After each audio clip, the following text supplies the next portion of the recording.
Sans tarder, je vais commencer par Jobas. Jobas, situation banque au Sénégal, avec tout ce qui s'est passé. La première question que m'a demandé, moi, le refus de ces candidats-là à aller au dialogue, le lundi. Nga lié ko Donc, avec la sortie du président de la République là, à RTS. Nga jox ñu sa analyse par rapport à ça, quoi. bien, merci. maa ngi nuyu auditeurs priorité yëpp di nuyu sama naataangoo yi ñi fi nekk. C'est pas la peine may lim seen tur. Bon, je pense que liñ fi dajale yàlla na nekk njëriñu ñëpp. Donc, on essaie seulement de donner suñu xalaat ci suñu dëkk nu mu demee quoi. Defe naa loolu am na importance. Bon, pour entamer le premier point, vous me permettez ça, non? Oui, vas-y. Je peux entamer le premier point, n'est-ce Ouais, pas? allez. Ok. Moi, je dis que, tu sais, on a toujours dit que le Sénégal est un pays de dialogue. Depuis 5 ans, on l'a dit. Mais actuellement, nous sommes à l'ère des réseaux sociaux. Moo tax bi ñuy waxtaan ni hors antenne nee naa leen les politiques classiques sont derrière. Actuellement, on a de nouveaux politiques. Les nouveaux politiques, tu vois, c'est l'ère des réseaux sociaux. Donc, il faut se rattraper. Je pense que les politiciens classiques, là, ils sont en retard. Donc, si nous avons dans les années 70-80, mon ambelé, il se court le doigt dans l'œil. Donc, pour les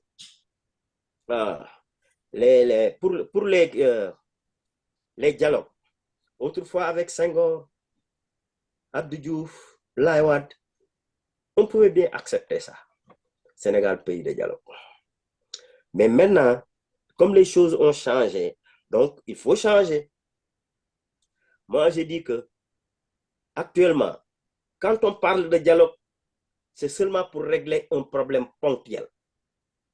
Problème ponctuel pour ramener un groupuscule lay arrangé. Groupe Bundaw lay arrangé. Dans ce cas de figure actuelle, hein, c'est juste pour ne pas tourner autour du pot, c'est juste pour la réintégration de Karim Wade. Réintégration de Karim Wade.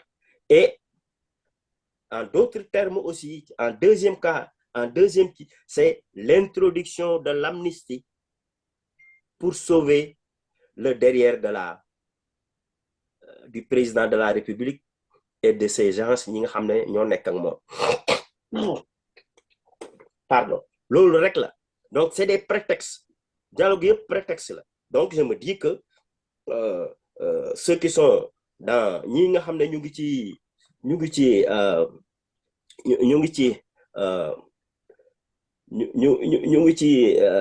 opposition, ils ont raison de ne pas aller, de ne pas y aller.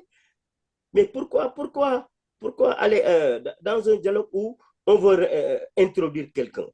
Ce quelqu'un-là, s'il a commis des erreurs, mais tant pis pour lui, c'est son problème.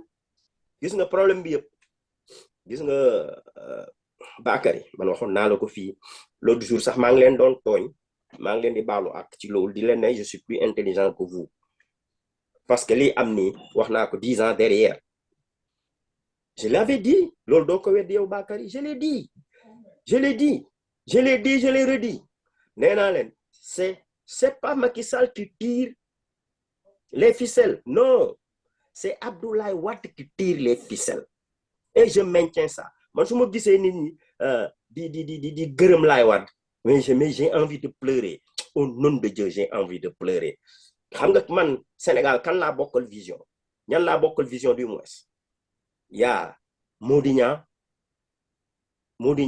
le vieux là qui était à l'OFNAC et Mame Biram Waye qui a écrit un livre sur ça ñun ñett ñooñu ñun ñooy attaqué Laye Wade parce que Laye Wade situation du Sénégal nekk c'est lui entièrement lui nit ñi nag duñ nangu loolu wooy le vieux c'est un démocrate non le vieux est un musulman.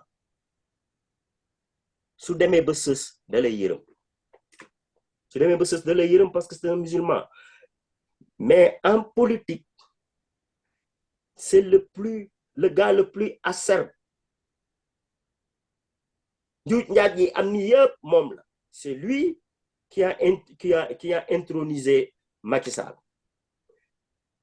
C'était un détour. Je vous avais dit que c'était un détour. Il a fait le détour. Détour beaucoup de ça. Presque 10 ans. Moumini, il se retrouve. Et il veut ramener le gosse là. Dis-moi le gosse. Je l'appelle le gosse. Je m'excuse. Karim Wade. Kouko Djolon.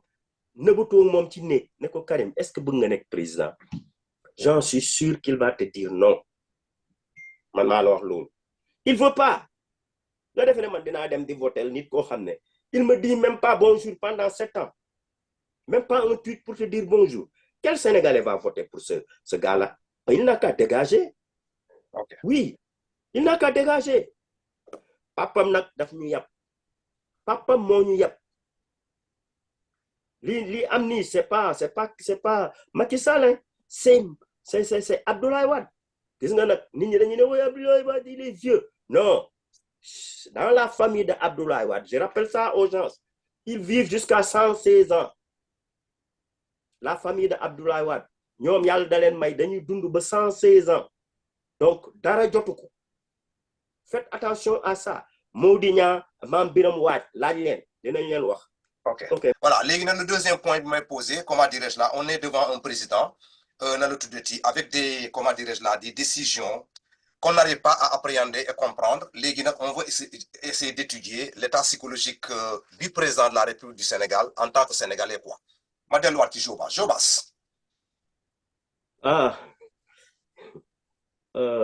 Je vais parler d'une façon vraiment terre à terre.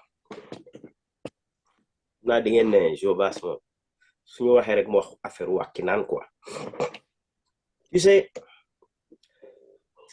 le président de la République, comme tu l'as dit, hein, il faut faire une étude introspective de sa personnalité.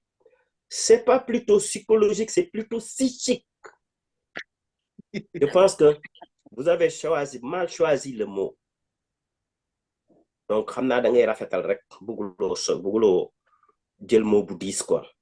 Mais regarde sur l'état psychique de la personne, mais pas psychologique. Psychologique, c'est trop fragile. Je vous dis ça, je vais faire des années en arrière. Je suis à l'âge de la retraite, ça veut dire que j'ai un âge avancé. Quand on était petit,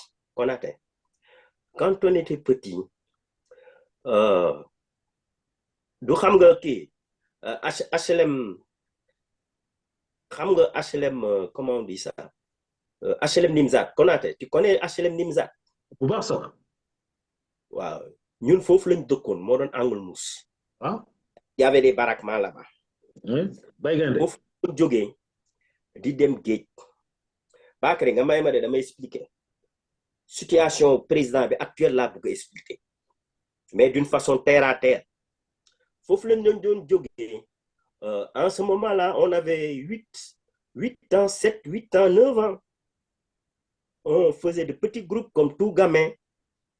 Nous dem géej. Géej ban dañ doon dem Bel-Air. C'est juste derrière l'usine de la Sonacos.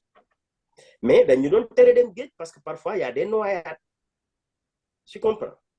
Légui suñu démé géej, dañuy dem géej. Tu vas passer la demi-journée là-bas. Parce que après 14 heures so agné rek dem nga. Da ngeen di tok fofu sangu foratu jeun, lak jeun, lek. Tu oublies que à la maison on t'attend. À 7 heures et quelques. Ngeen door xalat né je dois rentrer à la maison.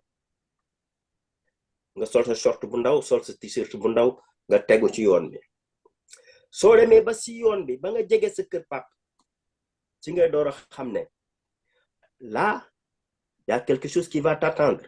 am na temps bu yàgg ba sax dañ doon ne da ngay jël benn morceau këriñ ak benn brin wu bale nga téye ko bu dëgër soo duggee seen biir kër kenn du la dóor xaw ma ndax Konaté yéen vous avez fait ça. Tu vois. léegi c'est des souvenirs ça. ouais da koy def sa bopp. léegi soo demee ba foofu bon yenn saa di nga jaar fay sëlmu pour ñu bañ a xam ne xorom beeg yooyu léegi da ngay xool ne jalgati nga yoon da ngaa jalgati yoon gis nga moment boobu ngay xalaat ne da ngaa jalgati yoon ci moment boobu la Macky Sall toll gis nga Macky Sall il a fait 12 ans de pouvoir di buum du bumi bu mu demee nag ba sentir le 2 avril je dois quitter gis nga erreur yi mu def yëpp day ñëw ci kanamam man j'en suis sûr et certain que il dort plus la nuit parce que y a les esprits qui vont le hanter. Il y a les Didier Badji, les Mankabou, les gosses, ñi tëmbal ci biir géej gi tout ça yooyu yëpp day ñëwaat ay boy yi mu jël tëj leen ay 200 gosses dans les prisons ñenn ñi mais si tu écoutes les récits mais tu as les larmes aux yeux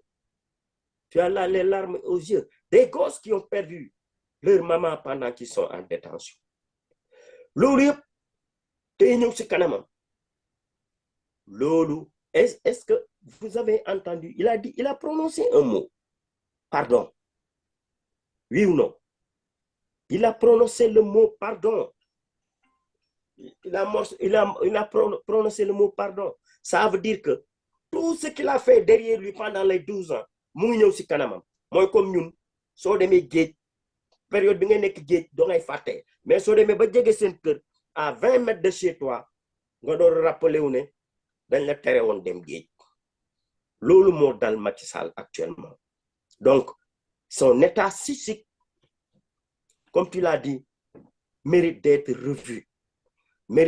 revu donc moo tax muy jéem a rafetal génnam alors que loolu mënoon na ko def bu yàgg moi je dis que